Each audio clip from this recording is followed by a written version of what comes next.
तो दोस्तों भाई गुड मॉर्निंग, नमस्कार, आदाब, सत श्री अकाल, वेलकम, सुस्वागतम। आप सभी लोगों का हार्दिक इस्तकबाल है, हार्दिक अभिनंदन दोस्तों हमारे इस यूट्यूब चैनल पर। दोस्तों जैसे कि आप सभी लोगों को पता होगा, हमने भारत को जाने श्रृंखला प्रारंभ की थी और उस श्रृंखला को आज प्रारंभ करते हुए दोस्तों हम लोगों ने 2 स्टेट को अभी तक कवर किया है। उत्तर प्रदेश और उत्तराखंड के बारे में हम लोगों ने कुछ उसके विशेष तथ्यों के बारे में जाना। आज हमारा नंबर है दोस्तों हिमाचल प्रदेश, एक ऐसा स्टेट जो पूरी तरह से बर्फीली लेवल से ढका हुआ होता है। उसके बारे में हम लोग आज जानेंगे और उसके बारे में हम लोग समझेंगे दोस्तों। तो दोस्तों जैसा कि आप लोगों को पता होगा, हिमाचल प्रदेश नाम से पता चल रहा है हिम प्लस आंचल, यानी कि हिमाचल की गोद में हिमाचल की गोद में स्थित प्रदेश, ऐसा प्रदेश जो बर्फीली प्रांतों में स्थित हो उसे हिमाचल प्रदेश के नाम से जानते हैं। दोस्तों आप सभी लोगों को पता होगा, जब हिमाचल प्रदेश जब हमारा देश 26 जनवरी 1950 को गणतंत्र हुआ था, उसके बाद उसके 2 या 3 महीने बाद 1 मई सन 1950 को एक यूटी यानी कि यूनियन टेरिटरी यानी संघ शासित प्रदेश बना दिया गया था। लेकिन दोस्तों उसके कुछ समय बाद ही 1971 ईस्वी में एक अधिनियम पास किया गया, जिसे हम हिमाचल प्रदेश अधिनियम 1971 के नाम से जानते हैं। दोस्तों इसी अधिनियम जो हिमाचल प्रदेश है वो हमारे भारत में एक 18वें नंबर का 18th नंबर का जो है स्टेट बनकर हमारे सामने आया दोस्तों। तो चलिए उत्तराखंड के बारे में हम लोग कुछ एक बातें डिस्कस करेंगे। तो दोस्तों सबसे पहले इसकी सीमाओं की बात करते हैं दोस्तों।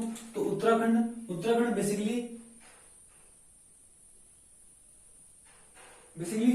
5 हमारे उत्तर प्रदेश, हरियाणा, पंजाब, जम्मू कश्मीर और उत्तराखंड से सीमा साझा करते हैं। और हिमाचल प्रदेश एक देश चाइना के साथ एक इंटरनेशनल बाउंड्री शेयर करता है, यानी कि अंतरराष्ट्रीय सीमा शेयर करता है। और उत्तराखंड उत्तर प्रदेश, हरियाणा, पंजाब और जम्मू कश्मीर के साथ अपनी बाउंड्री शेयर करता है दोस्तों। और आप सभी लोगों से अगर क्वेश्चन पूछ लिया जाए कि हिमाचल प्रदेश का सबसे पूर्वी जिला तो कुन्नूर, और हिमाचल प्रदेश का सबसे पश्चिमी जिला तो चंबा, और हिमाचल प्रदेश का सबसे उत्तरी जिला तो लाहौल और स्पीति, और उसके बाद हिमाचल प्रदेश का सबसे दक्षिणी जिला अगर आप सभी को पूछ लिया जाए तो सिरमौर। दोस्तों हिमाचल प्रदेश की कैपिटल दोस्तों शिमला। हिमाचल प्रदेश की राजधानी आप सभी लोगों को पता होगा कि हिमाचल प्रदेश की जो कैपिटल है तो वो शिमला यहाँ दिख रही है दोस्तों। हिमाचल प्रदेश की कैपिटल को शिमला बनाएगा। और दोस्तों हिमाचल प्रदेश की दूसरी राजधानी धर्मशाला को हिमाचल प्रदेश की दूसरी राजधानी बनाया गया है। और हिमाचल प्रदेश का सबसे बड़ा शहर अगर जनसंख्या की दृष्टि से देखें तो शिमला हिमाचल प्रदेश का सबसे बड़ा शहर माना जाता है। उसके बाद दोस्तों बिलासपुर सबसे बड़ा शहर है। शिमला के बाद बिलासपुर सबसे बड़ा शहर है। और हिमाचल प्रदेश के क्षेत्रफल की अगर बात की जाए दोस्तों, तो हिमाचल प्रदेश का क्षेत्रफल 55,673 वर्ग किलोमीटर। एरिया की बात की जाए 55,673 वर्ग किलोमीटर, जो कि पूरे भारत के क्षेत्रफल का 1.60% है। ये जो पूरे भारत के क्षेत्रफल का 1.60% माना जाता है। उसके बाद दोस्तों अगर यहाँ की हिमाचल प्रदेश की जनसंख्या की बात की जाए, यानी कि पॉपुलेशन की बात की जाए,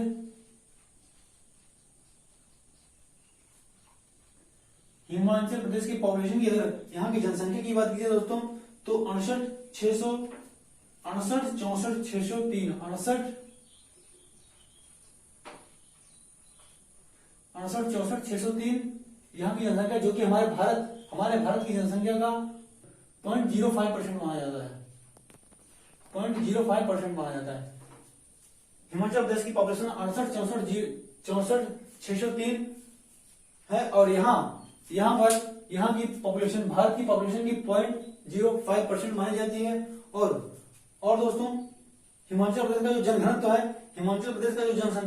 है, जनसंख्या घनत्व 123 वर्ग किलोमीटर, 123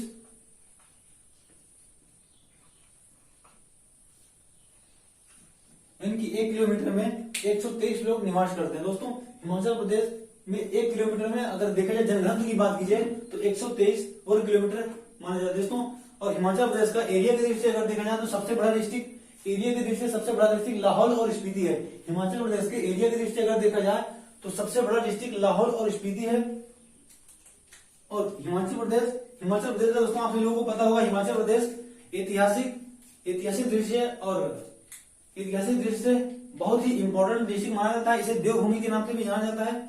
हमारे इतिहास में ऐसा वर्णन किया गया है, हिमाचल प्रदेश को लेकर ऐसा वर्णन किया गया है कि हिमाचल प्रदेश का जो इतिहास है वो हमारे वेदों से भी पुराना माना गया। दोस्तों इसे हिमाचल प्रदेश को आर्यों की भूमि कहा जाता है। आप सभी लोगों को पता होगा, जब हमारे भारत में आर्यन आए थे, आर्यन जब मध्य एशिया से हमारे भारत में आए थे तो वो सबसे पहले पंजाब के प्रांत में बसे थे। और उस समय जो हमारा हिमाचल प्रदेश था वो पंजाब का ही एक भाग हुआ करता था, पंजाब का ही एक हिस्सा हुआ करता था। जब वहां के राजा रणजीत सिंह वगैरह के समय में भी हिमाचल प्रदेश का कुछ हिस्सा पंजाब का ही माना जाता था, पंजाब के अधीन था हिमाचल प्रदेश का कुछ हिस्सा।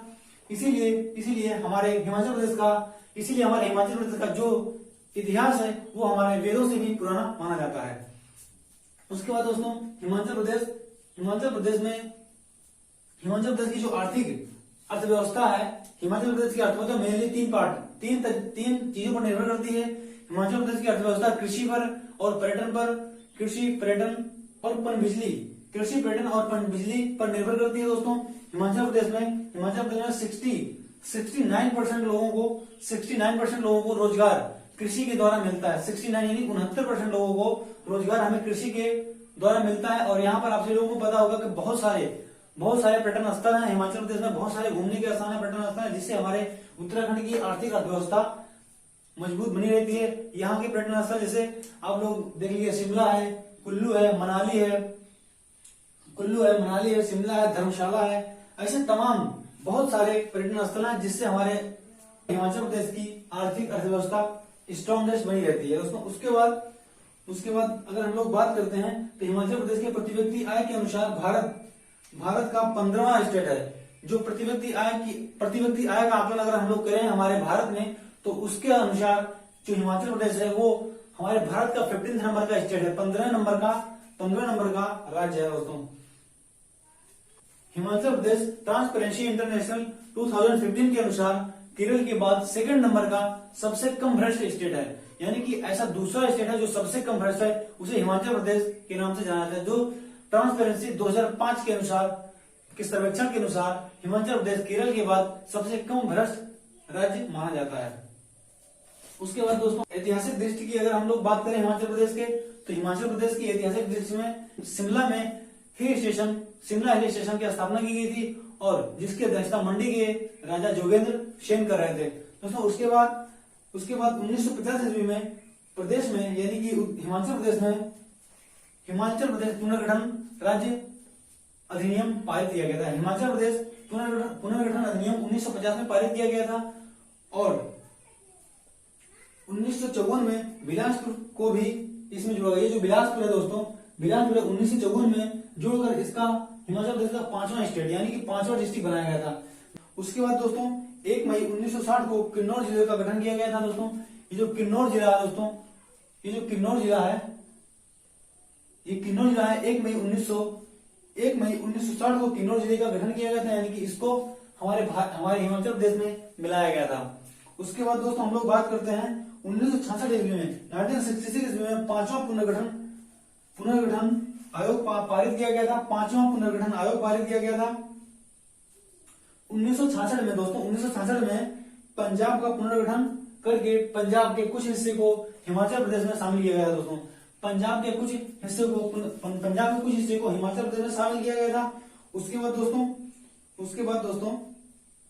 पंजाब पुनर्गठन आयोग के द्वारा, इसी आयोग के तहत पंजाब में दो स्टेट पंजाब और हरियाणा को बनाया गया। पंजाब और हरियाणा को इसी पुनर्गठन आयोग के द्वारा 2 स्टेट पंजाब और हरियाणा अस्तित्व में आए थे। दोस्तों उसके बाद अगर भौगोलिक दृष्टि से देखा जाए तो हिमाचल प्रदेश हिमालय की शिवालिक श्रेणियों का हिस्सा है।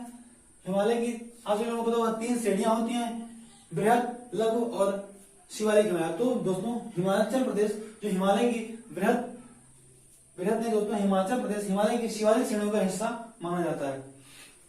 दोस्तों अगर भौगोलिक दृष्टि से देखा जाए तो हिमाचल प्रदेश में तमाम नदियां, अनेकों नदियां जैसे सतलज नदी, ब्यास नदी, चिनाब नदी, रावी नदी।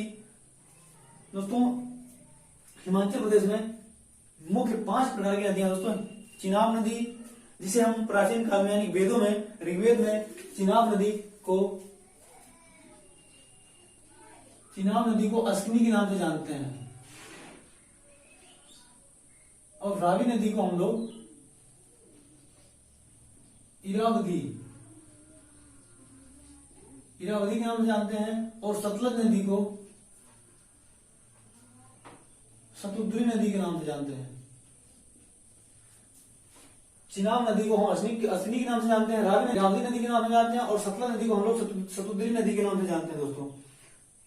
ब्यास नदी को, एक दूसरी नदी ब्यास है दोस्तों, ब्यास नदी को हम वितस्ता के नाम से जानते हैं। व्यास नदी को ऋग्वेद में हम वितस्ता के नाम से जानते हैं दोस्तों। यहां से आप लोगों से अक्सर क्वेश्चन पूछे जाते हैं कि चिनाब नदी को वेदों में कौन सा नाम दिया गया, तो अश्विनी। रावी नदी को वेदों में किस नाम से पुकारा जाता है, तो इरावदी नदी। और सतलज नदी को वेदों में शतुद्री नदी के नाम से, और व्यास नदी को वेदों में वितस्ता के नाम से। और दोस्तों हिमाचल प्रदेश की एक अन्य नदी जिसे हम लोग कालिंदी के नाम से जानते हैं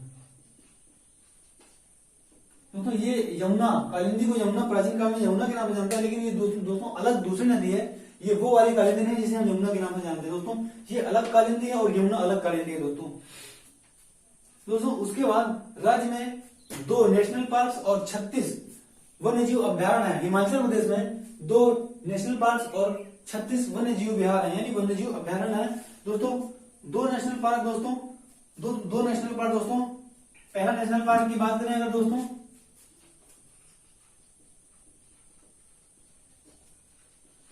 हिमालयन नेशनल पार्क,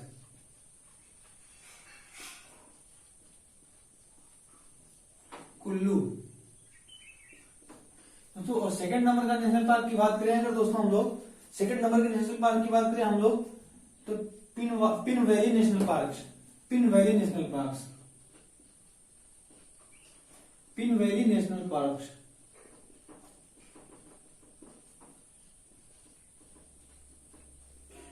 दोस्तों, ये भी कुल्लू में ही स्थित है दोस्तों। हिमाचल प्रदेश में 2 नेशनल पार्क और 36 वन्यजीव विहार है, वन्यजीव अभ्यारण्य है दोस्तों।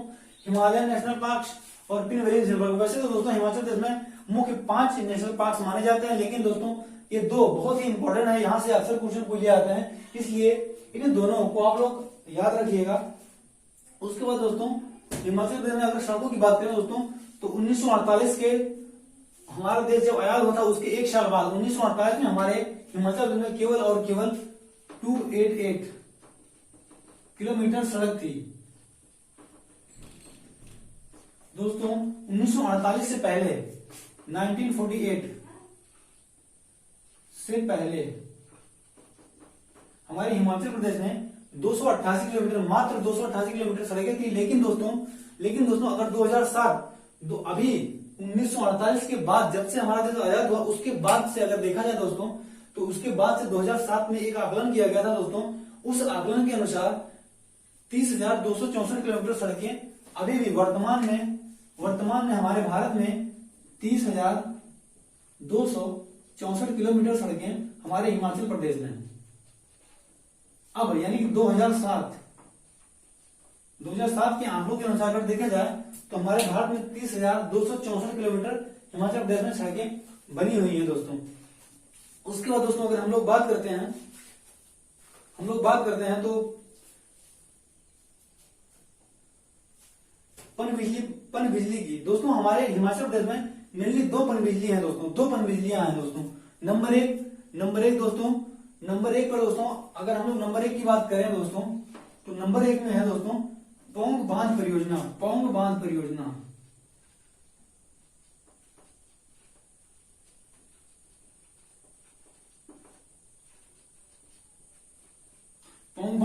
दोस्तों जो कि कांगड़ा जिले में ब्यास नदी पर स्थित है। कांगड़ा जिले में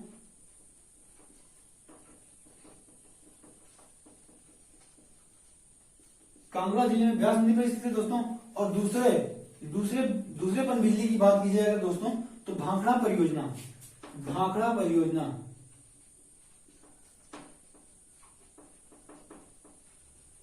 दोस्तों। ये भाखड़ा परियोजना जो है ये भाखड़ा नगर में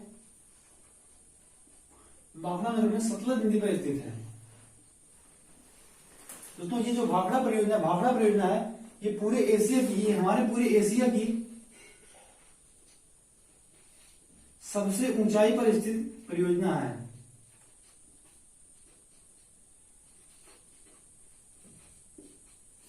पूरे एशिया की सबसे ऊंचाई पर स्थित परियोजना है दोस्तों। तो अब बात करते हैं उत्तराखंड, यानी अब बात करते हैं हिमाचल प्रदेश के राजकीय पंछी, राजकीय पुष्प और राजकीय चीजों की बात है दोस्तों। तो हिमाचल प्रदेश का राजकीय पंछी जाजुराना था दोस्तों। राजकीय पंछी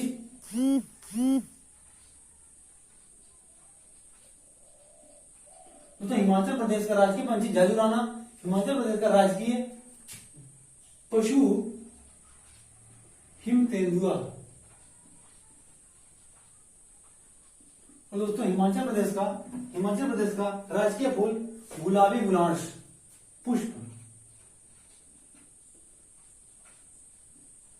गुलाबी गुलांश। दोस्तों यह रहा हिमाचल प्रदेश से कुछ जुड़े तथ्य। दोस्तों आई होप आप सभी लोगों को ये वीडियो पसंद आया होगा और आप सभी लोगों ने इस वीडियो में बहुत कुछ सीखा होगा दोस्तों। तो चलिए दोस्तों मिलते हैं अगले वीडियो में। आप अभी तक आप लोगों ने हमारे चैनल को सब्सक्राइब नहीं किया है तो चैनल को सब्सक्राइब कर लेना और वीडियो को लाइक और शेयर जरूर कर दीजिएगा दोस्तों। धन्यवाद दोस्तों।